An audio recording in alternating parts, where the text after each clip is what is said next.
হৃদয় কাঁপানো দুঃখের ইতিহাসের সাক্ষী দেওয়ানহাট বাজার। চট্টগ্রাম মহানগরীর দেওয়ানহাট ও দেওয়ান বাজারের প্রতিষ্ঠাতা ছিলেন চট্টগ্রামের মোঘল শাসক দেওয়ান মহাসিং। 1753 থেকে 1758 খ্রিস্টাব্দ পর্যন্ত 4 বছর 10 মাস কাল চট্টগ্রামের শাসনকর্তা ছিলেন। এর পূর্বে তিনি নবাব আলীবর্দী খাঁর আমলে 1 বছর, নবাব সিরাজদৌল্লার আমলে 1 বছর ও নবাব মীর জাফরের আমলে 2 বছর 10 মাস, মোট 4 বছর 10 মাস কাল চট্টগ্রামে শাসনকর্তা ছিলেন। তার দেওয়ান ছিলেন বাঙালি লাল। তার পিতার নাম হিম্মত সিং। তিনি শিখ ধর্মের অনুসারী ছিলেন।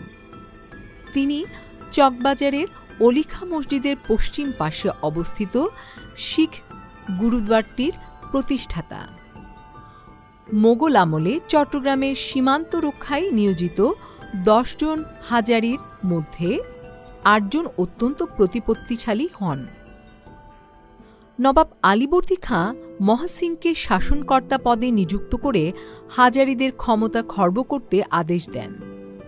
তিনি চট্টগ্রামের হাজারিদের সীতাকুণ্ড কাছারিতে আমন্ত্রণ করে নিয়ে বিশ্বাসঘাতকতাপূর্বক তাদের 8 জনকে বন্দী করে মুর্শিদাবাদে পাঠিয়ে দেন। নবাব তাদের পিঞ্জরাবদ্ধ করে গঙ্গা নদীতে ডুবিয়ে মারেন। কথিত হয় যে নিহত হাজারিদের মধ্যে একজন মহাসিং এর গুরুর বংশীয় ছিলেন।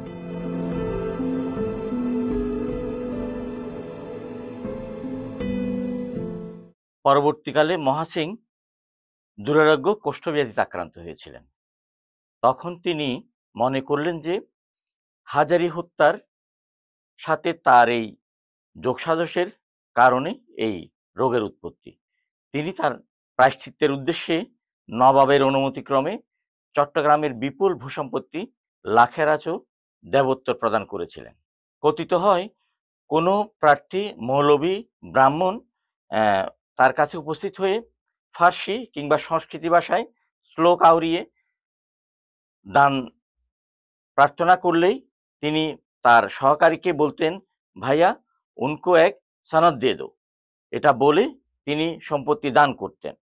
তখন কর্মচারীরা পূর্ব নির্দিষ্ট পরিমাণ জমির সনদ দিয়ে সিলমোহর দিয়ে তার হাতে দিয়ে দিতেন। তিনি স্বহস্তে তা দান করতেন। চট্টগ্রামে এককালীন ছোট ছোট লাখেরাজ ও দেবোত্তর সম্পত্তি অনেকে তার কাছ থেকে এভাবে সনদ পেয়েছিলেন।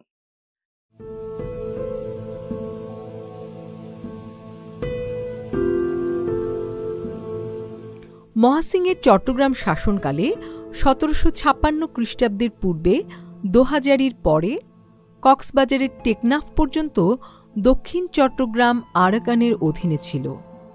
দোহাজারির দুর্গের অধ্যক্ষ আধু খাঁর পুত্র শের জামাল খাঁ 1703 থেকে 1761 খ্রিস্টাব্দ আরাকান অধিকৃত দক্ষিণ চট্টগ্রাম জয় করে চট্টগ্রাম জেলা তথা সুবে বাংলার সাথে যুক্ত করেন।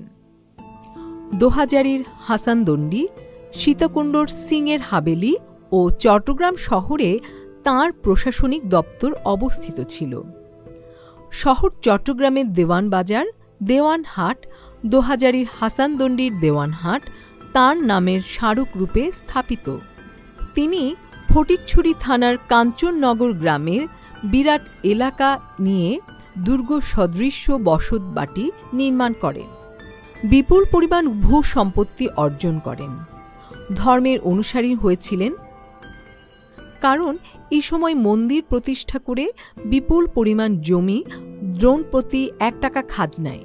সেখানে সম্ভবত মহাসিং শেষ জীবনে তিনি কাঞ্চননগরে কাঞ্চননাথ বিগ্রহের দেবোত্তর করে দিয়েছিলেন।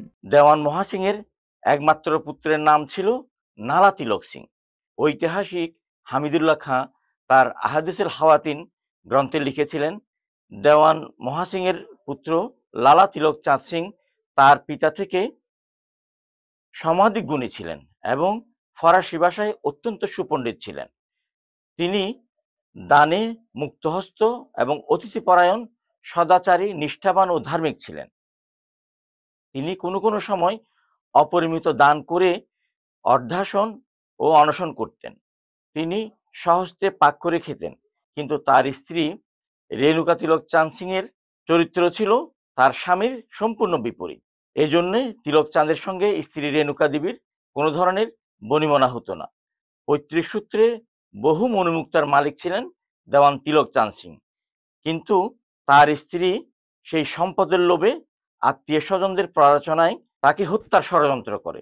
একদিন রাত্রে তিলক চাঁদ সিং দুধ জাল দিচ্ছিলেন, তখন ষড়যন্ত্রকারীরা নিয়োজিত পাহাড়ি, জুমিয়া এবং চাকমারা তাকে নৃশংসভাবে খুন করে এবং স্ত্রী রেণুকা তার মণিমুক্ত হস্তগত করেন।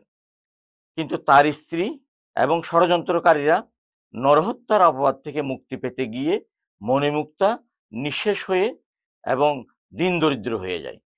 নিঃসন্তান তিলক চাঁদ সিং এর বিপুল পৈতৃক সম্পত্তির একাংশ কাঞ্চননগরের উকিল পরিবারের দখলে চলে যায়। অবশিষ্টাংশ সরকার বাজেয়াপ্ত করে। পরবর্তীকালে তার বিধবা স্ত্রী রেণুকা দেবী দ্বারে দ্বারে ভিক্ষা করে ক্ষুধা নিবারণ করে অতি কষ্টে জীবন অতিবাহিত করে মারা যান।